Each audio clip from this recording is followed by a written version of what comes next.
Manoviharini.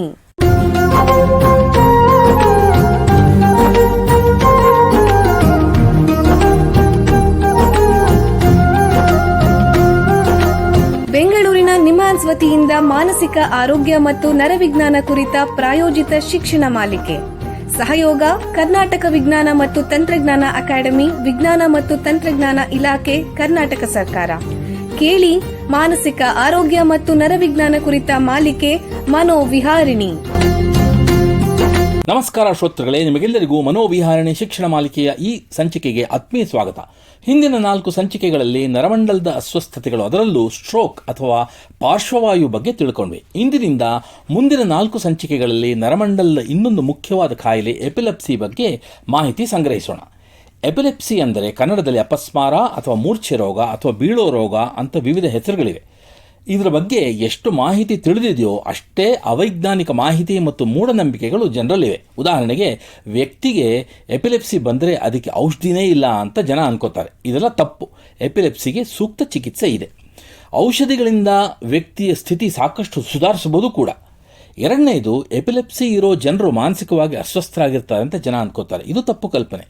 Epilepsy ಒಂದು ನರಮಂಡಲದ ಅಸ್ವಸ್ಥತೆ, ಮನೋವೈದ್ಯಕೀಯ ಸ್ಥಿತಿ ಅಲ್ಲ. ಎಪಿಲೆಪ್ಸಿ ಇರೋರು ಸಾಮಾನ್ಯ ಜೀವನ ನಡೆಸಕ್ಕೆ ಆಗಲ್ಲ ಅಂತ ಜನ ಅನ್ಕೋತಾರೆ. ಇದು ಕೂಡ ತಪ್ಪು. ಎಪಿಲೆಪ್ಸಿ ಇರೋ ಜನ ಇತರರಂತೆ ಕೆಲಸ ಕೂಡ ಮಾಡ್ಬೋದು, ಶಾಲೆಗೆ ಹೋಗ್ಬೋದು, ಕುಟುಂಬವನ್ನು ಕಟ್ಟಿ ಬೆಳೆಸ್ಬೋದು. ಇದಲ್ಲದೆ ಎಪಿಲೆಪ್ಸಿ ಅನ್ನೋದು ಒಬ್ಬರಿಂದ ಇನ್ನೊಬ್ಬರಿಗೆ ಹರಡೋ ರೋಗ ಅಂತನೋ, ಇದು ಮಕ್ಕಳಿಗೆ ಮಾತ್ರ ಬರುತ್ತೆ ಅಂತನೋ ಜನ ತಿಳ್ಕೊತಾರೆ. ಇವೆಲ್ಲ ತಪ್ಪು. ವ್ಯಕ್ತಿಗೆ ಈ ಎಪಿಲೆಪ್ಸಿಯಿಂದ ಸೀಜರ್ ಅಂದರೆ ಫಿಟ್ಸ್ ಅಥವಾ ಸೆಳವು ಬಂದಾಗ ಇದರ ಬಗ್ಗೆ ಕೂಡ ತಪ್ಪು ಕಲ್ಪನೆಗಳು, ಮಾಹಿತಿಗಳು ಜನರಲ್ಲಿದೆ. ಅದಲ್ಲದೆ ಯಾರಿಗಾದರೂ ಒಬ್ರಿಗೆ ಫಿಟ್ಸ್ ಬಂದಾಗ ನಾವೇನು ಮಾಡಬೇಕು, ಏನು ಮಾಡಬಾರ್ದು ಅನ್ನೋದು ಕೂಡ ಗೊತ್ತಿರಲ್ಲ. ಇದಕ್ಕೆ ಪ್ರಥಮ ಚಿಕಿತ್ಸೆ ಏನು ಅಂತಲೂ ಗೊತ್ತಿರಲ್ಲ. ಈ ಎಲ್ಲ ಕಾರಣಗಳಿಂದ ನಮ್ಮ ದೇಶ ಮಾತ್ರವಲ್ಲ, ಪ್ರಪಂಚದ ವಿವಿಧ ಭಾಗಗಳಲ್ಲಿ ಎಪಿಲೆಪ್ಸಿ ಇರೋ ಜನರು ಸಾಕಷ್ಟು ಕಳಂಕ ಮತ್ತು ತಾರತಮ್ಯ ಅನುಭವಿಸ್ತಾರೆ. ಹಾಗಾಗಿ ಈ ಎಲ್ಲದರ ಬಗ್ಗೆ ಸರಿಯಾದ ಮಾಹಿತಿನ ತಿಳ್ಕೊಳ್ಳೋದು ಬಹಳ ಒಳ್ಳೆಯದು. ನರಮಂಡಲದ ಅಸ್ವಸ್ಥತೆಗಳ ಕ್ಷೇತ್ರದಲ್ಲಿ ಸುಮಾರು 10 ವರ್ಷಗಳಿಂದ ವೈದ್ಯಕೀಯ ಸೇವೆ ಮತ್ತು ಸಂಶೋಧನೆ ಮಾಡ್ತಾ ಇರುವಂತಹ ನಿಮ್ಹಾನ್ಸ್ ಸಂಸ್ಥೆಯ ನ್ಯೂರಾಲಜಿ ಅಂದರೆ ನರರೋಗ ವಿಭಾಗದಲ್ಲಿ ಸಹ ಪ್ರಾಧ್ಯಾಪಕರಾಗಿರುವಂತಹ ಡಾಕ್ಟರ್ ಅಜಯ್ ಆಸರಣ್ಣ ಅವರು ನಮ್ಮೊಂದಿಗಿದ್ದಾರೆ. ಅವ್ರನ್ನ ಸ್ವಾಗತಿಸೋಣ. ನಮಸ್ಕಾರ ಡಾಕ್ಟರ್ ಅಜಯ್ ಆಸರಣ್ಣ ಅವರೇ. ನಮಸ್ಕಾರ ಸರ್. ನಿಮಗೆ ಈ ಕಾರ್ಯಕ್ರಮಕ್ಕೆ ಸ್ವಾಗತ. ಧನ್ಯವಾದಗಳು. ಡಾಕ್ಟರ್ ಅಜಯ್ ಅವರೇ, ನಿಮಗೆ ಮೊದಲನೇ ಪ್ರಶ್ನೆ ಏನು ಅಂದರೆ, ಈ ಎಪಿಲೆಪ್ಸಿ ಅಪಸ್ಮಾರ ಅಂದ್ರೇನು, ಇದು ನಮ್ಮ ದೇಶದಲ್ಲಿ ಎಷ್ಟು ಪ್ರಮಾಣದಲ್ಲಿದೆ, ದಯವಿಟ್ಟು ತಿಳಿಸ್ಕೊಳ್ಳಿ. ಧನ್ಯವಾದಗಳು ಡಾಕ್ಟರ್ ಭರತ್. ಇದೊಂದು ಮುಖ್ಯವಾದ ಪ್ರಾಬ್ಲಮನ್ನು ನಾವು ಇವತ್ತು ವಿವರವಾಗಿ ಡಿಸ್ಕಸ್ ಮಾಡುವ. ಎಪಿಲೆಪ್ಸಿ ಅಂತ ಹೇಳಿದ್ರೆ, ನೀವು ಹೇಳಿದ ಹಾಗೆ ಒಂದು ಮೆದುಳಿನ ತೊಂದರೆ, ಅಂದರೆ ಮೆದುಳಿನ ವಿದ್ಯುತ್ ಸಂಚಾರದಲ್ಲಿ ವ್ಯತ್ಯಯ ಆದಾಗ ಬರುವಂತಹ ಒಂದು ತೊಂದರೆ. ಇದನ್ನು ಅರ್ಥ ಮಾಡ್ಕೊಳ್ಬೇಕಿದ್ರೆ ನಾವು ಮೆದುಳಿನ ಮೆದುಳು ಹೇಗೆ ಕೆಲಸ ಮಾಡ್ತದೆ ಅದರ ಬಗ್ಗೆ ಒಂದು ಸ್ವಲ್ಪ ತಿಳ್ಕೊಳ್ಳೋಣ. ಮೆದುಳಿನಲ್ಲಿ ಒಂದು 80 ಬಿಲಿಯನ್ ನರಕೋಶಗಳು ಇರ್ತವೆ. ಈ ನರಕೋಶಗಳು ಒಂದಕ್ಕೊಂದು ಸಂಪರ್ಕ ಮಾಡ್ಕೋಬೇಕು, ಒಂದಕ್ಕೊಂದು ಮಾತನಾಡ್ಕೋಬೇಕು. ಹಾಗಿದ್ರೆ ಮಾತ್ರ ನಾವು ನಮ್ಮ ಎಲ್ಲ ಕಾರ್ಯಗಳನ್ನು ನಿರ್ವಹಿಸಲು ಸಾಧ್ಯವಾಗುತ್ತೆ. ನಾನು ಮಾತಾಡಬೇಕು, ಕೈ ಎತ್ತಬೇಕು ಅಂದ್ರೂ ಇವುಗಳು ಸರಿಯಾಗಿ ತಮ್ಮಲ್ಲಿ ಸಂಪರ್ಕ ಬೆಳೆಸ್ಕೊಳ್ಬೇಕು. ಇದು ವಿದ್ಯುತ್ ಸಂಚಾರದ ಮೂಲಕ ನಡೆಯುತ್ತೆ. ಮೆದುಳಿನಲ್ಲಿ ಸಣ್ಣ ಪ್ರಮಾಣದ ವಿದ್ಯುತ್ ಸಂಚಾರವಾಗಿ ನಾವು ನಮ್ಮ ಬ್ರೈನ್ ಹಾಗೂ ಮೆದುಳಿನ ಎಲ್ಲ ಕ್ರಿಯೆಗಳನ್ನು ನಾರ್ಮಲ್ ಆಗಿ ಮಾಡಲಿಕ್ಕೆ ಪೂರಕವಾಗ್ತದೆ. ಯಾವಾಗ ಈ ವಿದ್ಯುತ್ ಪ್ರಮಾಣದಲ್ಲಿ ಅಥವಾ ಸಂಚರಿಕೆಯಲ್ಲಿ ಏರುಪೇರುಂಟಾಗುತ್ತದೆಯೋ ಆವಾಗ ಅದನ್ನು ನಾವು ಹೊರಗಡೆ ನೋಡುವಾಗ ಎಪಿಲೆಪ್ಸಿ ಅಥವಾ ಫಿಟ್ಸ್ ಅಥವಾ ಸೆಳೆತ ಅಂತ ನಾವು ಗ್ರಹಿಸ್ತೇವೆ. ತೀರಾ ಸರಳವಾಗಿ ಹೇಳಬೇಕಿದ್ರೆ ಇದು ಒಂಥರ ನಮ್ಮ ಮೆದುಳಿನ ಶಾರ್ಟ್ ಸರ್ಕ್ಯೂಟ್ ಅಂತ ಹೇಳ್ಬೋದು. Short circuit. ನೀವು ಹೇಳಿದಾಗೆ ಇದು ತುಂಬ ಅಸಾಮಾನ್ಯವಾದ ಪ್ರಾಬ್ಲಮ್ ಏನೂ ಅಲ್ಲ. ಭಾರತದಲ್ಲಿ ಸುಮಾರು 1 ಕೋಟಿಗೂ ಹೆಚ್ಚು ಜನ ಅಪಸ್ಮಾರ ಇರುವಂತಹ ರೋಗಿಗಳು ಇದ್ದಾರೆ. ದೊಡ್ಡ ಪ್ರಮಾಣನೇ ಅದು. ಶೇಕಡಾವಾರು ಅಂಶದಲ್ಲಿ ನೋಡಿದ್ರಲ್ಲಿ 100ರಲ್ಲಿ 1 ಜನರಿಗೆ ಈ ರೀತಿ ಭಾರತದಲ್ಲಿ ಈ ಥರ ಸೆಳೆತ ಅಥವಾ ಅಪಸ್ಮಾರ ಇರುವ ಗುಣಲಕ್ಷಣಗಳು ಇರ್ತವೆ. ಅದು ಕೆಲವು ನೀವು ಈಗ ರೂರಲ್ ಏರಿಯಾಸಿಗೆ ಹೋದರೆ ಅಲ್ಲಿ ಇದರ ಪ್ರಮಾಣ ಇನ್ನೂ ಹೆಚ್ಚು. ಗ್ರಾಮೀಣ ಪ್ರದೇಶಗಳಲ್ಲಿ ಆಲ್ಮೋಸ್ಟ್ 100ರಲ್ಲಿ 2ರಿಂದ 3 ಜನರಿಗೂ ಇರುವಂತಹ ಸಾಧ್ಯತೆಗಳು ಇದೆ. ಸೊ ಹಾಗೆ ನೋಡಿದರೆ ಇದು ಒಂದು ಸಾಮಾನ್ಯ ಪ್ರಾಬ್ಲಮ್ ಅಂತಾನೆ ಹೇಳ್ಬೋದು. ಡಾಕ್ಟ್ರೇ, ಈಗ ಇನ್ನೊಂದು ಏನು ಕೇಳ್ತಾರೆ ಅಂದರೆ, ಈ ಅಪಸ್ಮಾರ ಅನ್ನೋದು ಒಂದೇ ರೀತಿ ಇದೆ ಅಥವಾ ಇದರಲ್ಲಿ ಬೇರೆ ಬೇರೆ ವಿಧಗಳಿದೆ ಅಂದರೆ, ಈ ಅಪಸ್ಮಾರವನ್ನು ಹೇಗೆ ವರ್ಗೀಕರಿಸಿದರೆ ದಯವಿಟ್ಟು ತಿಳಿಸಿ. ಇದೊಂದು ಮುಖ್ಯವಾದ ಪ್ರಶ್ನೆ. ಅಪಸ್ಮಾರವನ್ನು ವಿವಿಧ ರೀತಿಗಳಲ್ಲಿ ವರ್ಗೀಕರಿಸಿದ್ದಾರೆ ತಜ್ಞರು. ಆದರೆ ತೀರಾ ಒಂದು ಸರಳ ವಿಧಾನ ಅಂತ ಹೇಳಿದರೆ, ಇದು ಮೆದುಳಿನ ಯಾವ ಭಾಗವನ್ನು ಅನ್ವಯಿಸಿದೆ, ಯಾವ ಭಾಗದಿಂದ ಈ ರೀತಿ ಇರುವಂತಹ ಸೆಳೆತ ಬರ್ತಾ ಇದೆ ಅನ್ನೋದರ ಮೇಲೆಗೆ ಒಂದು ಸರಳವಾದ ಒಂದು ವರ್ಗೀಕರಣೆಯನ್ನು ಎಲ್ಲರೂ ಅನುಸರಿಸುತ್ತಾರೆ. ಅದು ಏನು ಅಂತ ಹೇಳಿದರೆ ಫೋಕಲ್ ಎಪಿಲೆಪ್ಸಿ ಅಂತ ಹೇಳಿದರೆ ಕೇಂದ್ರೀಕೃತವಾದ ಒಂದು ಅಪಸ್ಮಾರ, ಮೆದುಳಿನ ಒಂದು ಭಾಗದಿಂದ ಬರುವಂತಹ ಒಂದು ಸೀಜರ್ ಅಥವಾ ಫಿಟ್ಸ್, ಹಾಗೂ ಜನರಲೈಸ್ಡ್ ಅಂದರೆ ಸಾರ್ವತ್ರಿಕವಾಗಿ ಮೆದುಳಿನ ನಾನಾ ಭಾಗಗಳಿಂದ ಬರುವಂತಹ ಒಂದು ಫಿಟ್ಸ್. ಒಂದೇ ಕಡೆ ಆಗ್ಬೋದು ಅಥವಾ ಮೆದುಳಿನ ವಿವಿಧ ಭಾಗಗಳಿಂದ ಏಕಕಾಲಕ್ಕಾಗ್ಬೋದು. ಹೌದು, ಎಕ್ಸಾಕ್ಟ್ಲಿ. ಅದಕ್ಕೆ ನಾವು ಇಂಗ್ಲಿಷ್ನಲ್ಲಿ ಫೋಕಲ್ ಎಪಿಲೆಪ್ಸಿ, ಜನರಲೈಸ್ಡ್ ಎಪಿಲೆಪ್ಸಿ ಅಂತ ಹೇಳ್ತೇವೆ. ಸೊ ಈ ವಿಭಾಗೀಕರಣದಿಂದ ನಾವು ಒಂದು ನಿಖರವಾದ ನಿರ್ಧಾರಕ್ಕೆ ಬರಲು ಯಾವ ರೀತಿಯ ಔಷಧಿಗಳನ್ನು ಕೊಡಬೇಕು, ಯಾವ ರೀತಿ ಇದನ್ನು ನಿರ್ವಹಿಸಬೇಕು ಅನ್ನೋದಕ್ಕೆ ಅನುಕೂಲ ಆಗ್ತದೆ. ಬಹಳ ಉಪಯುಕ್ತ ಮಾಹಿತಿ ನೀಡಿದಿರಾ. ಈಗ ಒಂದು ಸಣ್ಣ ವಿರಾಮ ತಗೊಳ್ಳೋಣ. ನಂತರ ಎಪಿಲೆಪ್ಸಿ ಬಗ್ಗೆ ಹೆಚ್ಚಿನ ಚರ್ಚೆನ ಮುಂದುವರಿಸೋಣ. ಬೆಂಗಳೂರಿನ ನಿಮ್ಹಾನ್ಸ್ ಮಾನಸಿಕ ಆರೋಗ್ಯ ಮತ್ತು ನರವಿಜ್ಞಾನ ಕ್ಷೇತ್ರದಲ್ಲಿ ಹೆಸರುವಾಸಿ. ಶ್ರೇಷ್ಠ ಗುಣಮಟ್ಟದ ಔಷಧೋಪಚಾರ, ಸಂಶೋಧನೆ ಮತ್ತು ತರಬೇತಿ ಇವೇ ನಿಮ್ಹಾನ್ಸ್ನ ಪ್ರಮುಖ ಧ್ಯೇಯಗಳು. ದೇಶದ ವಿವಿಧ ಭಾಗಗಳಿಂದ ಬರುವ ಲಕ್ಷಾಂತರ ಜನರಿಗೆ ಚಿಕಿತ್ಸೆ ನೀಡುವ ನಿಮ್ಹಾನ್ಸ್ಗೆ ರಾಷ್ಟ್ರೀಯ ಪ್ರಾಮುಖ್ಯತಾ ಸಂಸ್ಥೆ ಎಂಬ ಗೌರವ. ಚಿಕಿತ್ಸೆ ಮತ್ತು ವೈದ್ಯಕೀಯ ಸೇವೆಗಳ ಜೊತೆಯಲ್ಲಿ ನರರೋಗ ಮತ್ತು ಮನೋವೈದ್ಯಕೀಯ ಪುನರ್ವಸತಿ ಸೇವೆಗಳು, ಸಮುದಾಯ ಮಟ್ಟದ ಆರೋಗ್ಯ ಕಾರ್ಯಕ್ರಮಗಳನ್ನು ನಡೆಸುವುದು ಹಾಗೂ ಜನಜಾಗೃತಿ ಮೂಡಿಸುವ ಕೆಲಸಗಳಲ್ಲಿ ಸಕ್ರಿಯವಾಗಿದೆ ನಿಮ್ಹಾನ್ಸ್.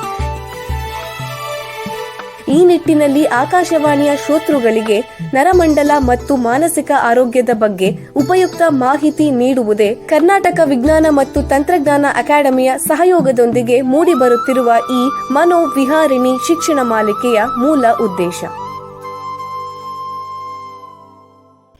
ವಿರಾಮದ ನಂತರ ಮನೋವಿಹಾರಣಿಯ ಈ ಸಂಚಿಕೆಗೆ ನಿಮಗೆಲ್ಲರಿಗೂ ಮತ್ತೊಮ್ಮೆ ಸ್ವಾಗತ. ವಿರಾಮಕ್ಕೆ ಮುಂಚೆ ಎಪಿಲೆಪ್ಸಿ ಬಗ್ಗೆ ನಿಮ್ಹಾನ್ಸ್ನ ತಜ್ಞರಾದ ಡಾಕ್ಟರ್ ಅಜಯ್ ಆಸ್ರಣ್ಣ ಅವರ ಹತ್ರ ಮಾತಾಡ್ತಾ ಇದ್ವಿ. ಈಗ ಈ ಚರ್ಚೆಯನ್ನು ಮುಂದುವರಿಸೋಣ.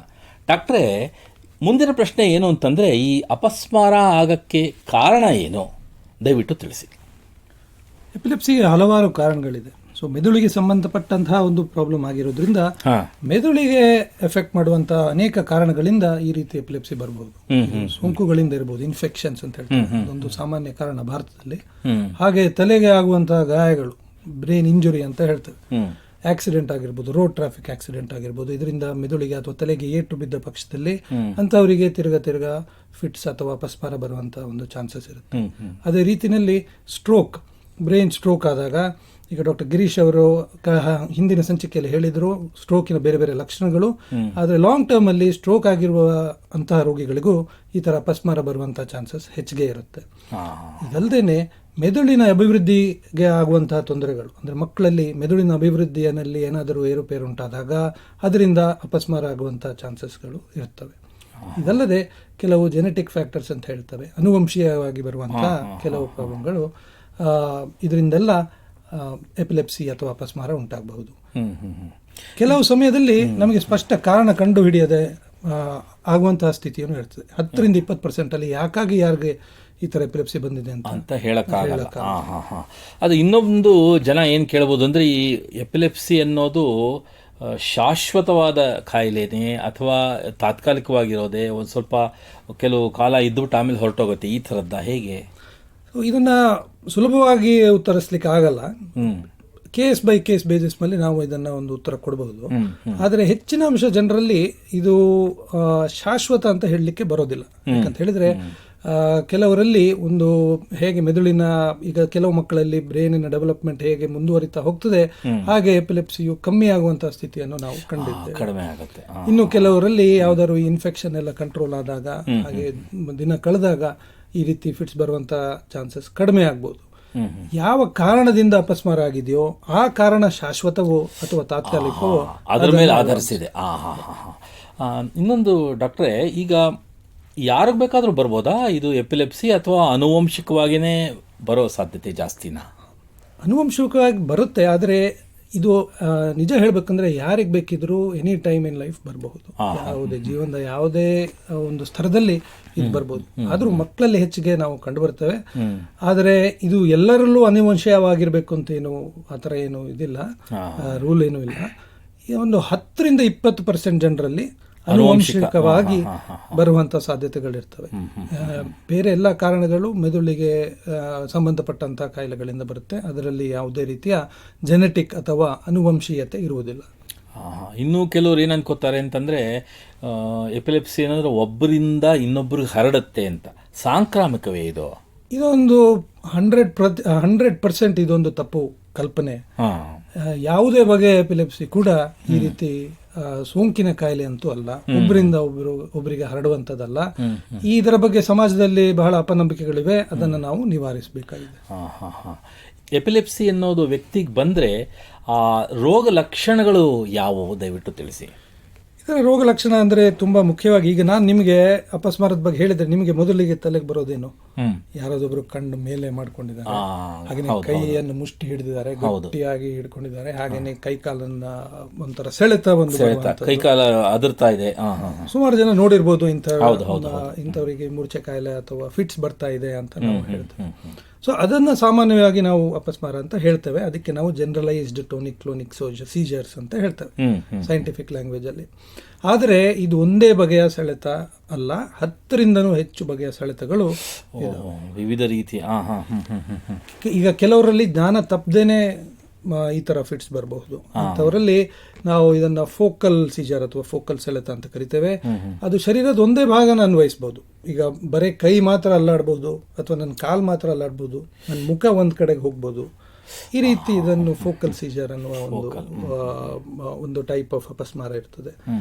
ಇನ್ನು ಕೆಲವರಲ್ಲಿ ಬೇರೆ ಏನೂ ಕಾಣದೆ ನಾವೇನು ಕಾಣ್ಲಿಕ್ಕೆ ಸಾಧ್ಯ ಆಗೋದಿಲ್ಲ. ಅವರು ಬರೀ ನಿಶ್ಶಬ್ದರಾಗಿರ್ತಾರೆ, ಹಾಗೂ ನಾವೇನು ಹೇಳಿದ್ರು ಅವರು ತಿರುಗಿ ಹೇಳುವಂತ ಒಂದು ಸ್ಥಿತಿಯಲ್ಲಿ ಇರೋದಿಲ್ಲ. ಇದನ್ನು ನಾವು ಆಬ್ಸೆನ್ಸ್ ಸೀಜರ್ ಅಥವಾ ಆಬ್ಸೆನ್ಸ್ ಸೆಳೆತ ಅಂತ ಕರೀತೇವೆ. ಫ್ರೋಝನ್ ಆದ ಹಾಗೆ ಇದು ಮಕ್ಕಳಲ್ಲಿ ಕಂಡು ಬರ್ತದೆ. ಸುಮಾರು ಸಲ ಇದನ್ನ ಕರೆಕ್ಟಾಗಿ ಗ್ರಹಿಸುವುದಿಲ್ಲ, ಇವರು ಕರೆಕ್ಟಾಗಿ ಇದನ್ನು ಕೊಡ್ತಾ ಇಲ್ಲ, ಅಟೆನ್ಷನ್ ಕೊಡ್ತಾ ಇಲ್ಲ, ಅಥವಾ ಸರಿಯಾಗಿ ಫೋಕಸ್ ಮಾಡ್ತಾ ಇಲ್ಲ ಅನ್ನುವಂಥ ತಪ್ಪು ಕಲ್ಪನೆ ಕೆಲವರಿಗೆ ಬರ್ತದೆ ಇದರಿಂದ. ಇದಲ್ದೇ ಇನ್ನು ಕೆಲವರಲ್ಲಿ ಬಾಯಿ ಚಪ್ಪರಿಸುವುದು, ಹಾಗೇನೆ ಕಾರಣವಿಲ್ಲದೆ ನಗುವುದು ಅಥವಾ ಕಾರಣವಿಲ್ಲದೆ ಅಳುವುದು, ಈ ರೀತಿಯ ಫಿಟ್ಸ್ಗಳನ್ನು ಕಾಣಬರ್ತವೆ. ಇದಕ್ಕೆ ನಾವು ಜೆಲಾಸ್ಟಿಕ್ ಸೀಜರ್ಸ್ ಅಂತಾನೂ ಕರಿತೇವೆ. ಸೊ ಇದನ್ನ ಗುರುತಿಸುವುದು ಬಹಳ ಮುಖ್ಯ. ಎಲ್ಲಾ ಸೆಳೆತದಲ್ಲಿ ಕೈಕಾಲು ಈ ರೀತಿ ಆಗ್ಬೇಕು ಅಂತ ಏನೂ ಇಲ್ಲ. ಹಾಗೆ ಎಲ್ಲಾ ಮೂರ್ಛೆ ಹೋಗುವಂತಹ ಗುಣಲಕ್ಷಣ ಇದ್ದಲ್ಲಿ ಇದೆಲ್ಲ ಅಪಸ್ಮಾರ ಅಂತಲ್ಲ. ಯಾಕಂತ ಹೇಳಿದ್ರೆ ಕೆಲವರಲ್ಲಿ ಬರೇ ಮೂರ್ಛೆ ಹೋಗ್ಬೋದು, ಆದರೆ ಬೇರೆ ಯಾವ ಗುಣಲಕ್ಷಣಗಳು ಇಲ್ಲದೆ ಇರ್ಬೋದು. ಅದಕ್ಕೆ ನಾವು ಸಿಂಕೋಪ್ ಅಂತ ಕರಿತೇವೆ. ತಜ್ಞ ವೈದ್ಯರು ಇದನ್ನ ಎಲ್ಲ ಕರೆಕ್ಟಾಗಿ ಎಲ್ಲ ಆಂಗಲ್ಸ್ ಇಂದ ನೋಡಿ ಪರೀಕ್ಷೆಗಳ ಮೂಲಕ ಇದು ಎಪಿಲೆಪ್ಸಿಯೋ ಅಥವಾ ಬೇರೆ ಯಾವ ಕಾರಣದಿಂದ ಬಂದಿದೆಯೋ ಅಂತ ಪತ್ತೆ ಹಚ್ಚಬಲ್ಲರು. ಅದಲ್ಲದೆ ಈಗ ನಮ್ಮ ಕರ್ನಾಟಕದಲ್ಲಿ ಕೆಲವು ಮಂಡ್ಯ ಜಿಲ್ಲೆ ಹಾಗೂ ಅದರ ಸುತ್ತಮುತ್ತಿನ ಕೆಲವು ಡಿಸ್ಟ್ರಿಕ್ಟ್ಸ್ ಅಲ್ಲಿ ನಾವು ಏನ್ ಕಾಣ್ತೇವೆ ಅಂತ ಹೇಳಿದ್ರೆ ಒಂದು ಹಾಟ್ ವಾಟರ್ ಎಪಿಲೆಪ್ಸಿ ಅಂತ ನಾವು ಕೇಳ್ತೇವೆ. ಇಂಥವರಲ್ಲಿ ಬರೇ ಬಿಸಿನೀರು ಯಾವಾಗ ತಲೆ ಮೇಲೆ ಅವರು ಹಾಕೋತಾರೋ ಆವಾಗ ಮಾತ್ರ ಬರುವಂತಹ ಒಂದು ಫಿಟ್ಸ್. ಇದೊಂದು ವಿಶೇಷವಾದಂತಹ ಒಂದು ಗುಣಲಕ್ಷಣ. ಬಹುಶಃ ಪ್ರಪಂಚದಲ್ಲೇನೆ ಈ ತರ ಬಿಸಿ ನೀರಿನಿಂದ ಬರುವಂತಹ ಸೀಜರ್ಸ್ ನಾವು ಅದನ್ನ ಕಾಣ್ತಾ ಇರುವುದು ಇಲ್ಲಿ ತುಂಬಾ ವಿಶೇಷ. ಅಂದ್ರೆ ತಲೆ ಮೇಲೆ ಬಿಸಿನೀರು ಬಿದ್ದರೆ ಅದರಿಂದ ಅವರಿಗೆ ಸೆಳೆತ ಬರುತ್ತೆ. ಹೌದು ಹೌದು. ಬಹಳ ಉಪಯುಕ್ತ ಮಾಹಿತಿ ನೀಡಿದಿರಾ. ನೋಡಿ, ನಿಮ್ಮ ಹತ್ರ ಮಾತಾಡ್ತಾ ಕಾಲ ಕಳೆದಿದ್ದೇ ಗೊತ್ತಾಗಲಿಲ್ಲ. ಇಲ್ಲಿಗೆ ಈ ಸಂಚಿಕೆ ಮುಗಿಸುವಂಥ ಸಮಯ ಆಗ್ತಿದೆ. ಡಾಕ್ಟರ್ ಅಜಯ್ ಆಸರಣ್ಣ ಅವರೇ, ಎಲ್ಲ ಕೇಳುಗರಿಗೆ ಎಪಿಲೆಪ್ಸಿ ಬಗ್ಗೆ ಉಪಯುಕ್ತ ಮಾಹಿತಿ ನೀಡಿದಿರಾ. ನಿಮಗೆ ಎಲ್ಲರ ಪರವಾಗಿ ಧನ್ಯವಾದಗಳು. ಶ್ರೋತೃಗಳೇ, ಮಾನಸಿಕ ಆರೋಗ್ಯ ಮತ್ತು ನರವಿಜ್ಞಾನದ ಬಗ್ಗೆ, ಅದರಲ್ಲೂ ಎಪಿಲೆಪ್ಸಿ ಬಗ್ಗೆ ಇನ್ನೂ ಹೆಚ್ಚಿನ ಮಾಹಿತಿಯೊಂದಿಗೆ ಮನೋವಿಹಾರಣೆಯ ಮುಂದಿನ ಸಂಚಿಕೆಯಲ್ಲಿ ಭೇಟಿಯಾಗೋಣ. ನಮಸ್ಕಾರ. ಇಲ್ಲಿಯವರೆಗೆ ಬೆಂಗಳೂರಿನ ನಿಮ್ಹಾನ್ಸ್ ವತಿಯಿಂದ ಮಾನಸಿಕ ಆರೋಗ್ಯ ಮತ್ತು ನರವಿಜ್ಞಾನ ಕುರಿತ ಪ್ರಾಯೋಜಿತ ಶಿಕ್ಷಣ ಮಾಲಿಕೆ ಮನೋವಿಹಾರಿಣಿ ಕೇಳಿದಿರಿ. ಸಹಯೋಗ ಕರ್ನಾಟಕ ವಿಜ್ಞಾನ ಮತ್ತು ತಂತ್ರಜ್ಞಾನ ಅಕಾಡೆಮಿ, ವಿಜ್ಞಾನ ಮತ್ತು ತಂತ್ರಜ್ಞಾನ ಇಲಾಖೆ, ಕರ್ನಾಟಕ ಸರ್ಕಾರ.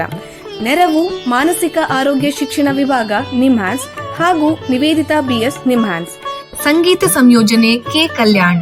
ಪರಿಕಲ್ಪನೆ, ನಿರೂಪಣೆ ಮತ್ತು ನಿರ್ಮಾಣ ಡಾಕ್ಟರ್ MM ಶ್ರೀನಿವಾಸ್ ಭರತ್, ನಿಮ್ಹಾನ್ಸ್. ನಿಮ್ಮ ಸಂದೇಶಗಳನ್ನು ಕಳಿಸಬೇಕಾದ ದೂರವಾಣಿ ಸಂಖ್ಯೆ 7899105524, 7899105524.